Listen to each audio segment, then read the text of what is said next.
Hi, I'm Garrett, and my topic was job description, job specifications for week 3. The article that I read was in Restaurant US Magazine, which stopped publication in 2002.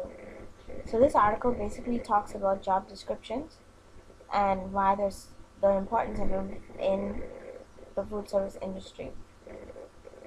So the first thing I'm going to start off with is a quote from Becky Selden, who's HR director for RTM Restaurant Group.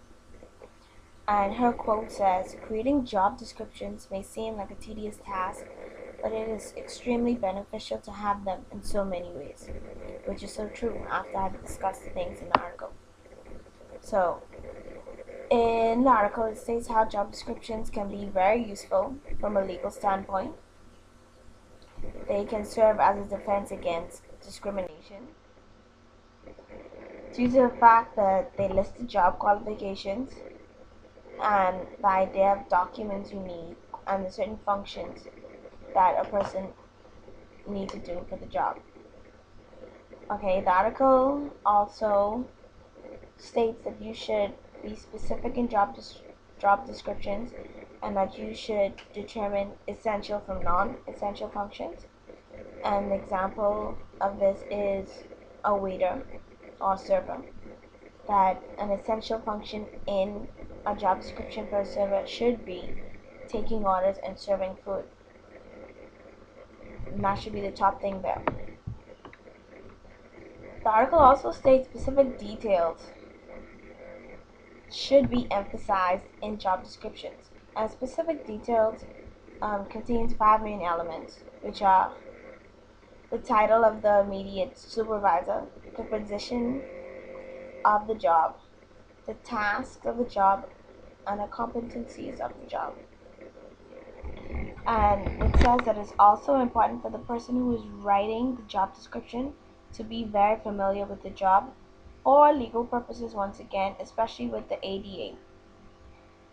In the job description should be listed essential functions such as the length of time, task, take, physical skills required, and these can only be really done by someone who's done the job before, really. Also, job descriptions should have specialized skills listed in them if a professional license is needed for the job as well. The greatest problem, according to the article about job descriptions, is the fact of not having one. And that is a common mistake for most restaurants and basic food service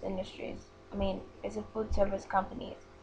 Because the fact of not having a job description caused many lawsuits.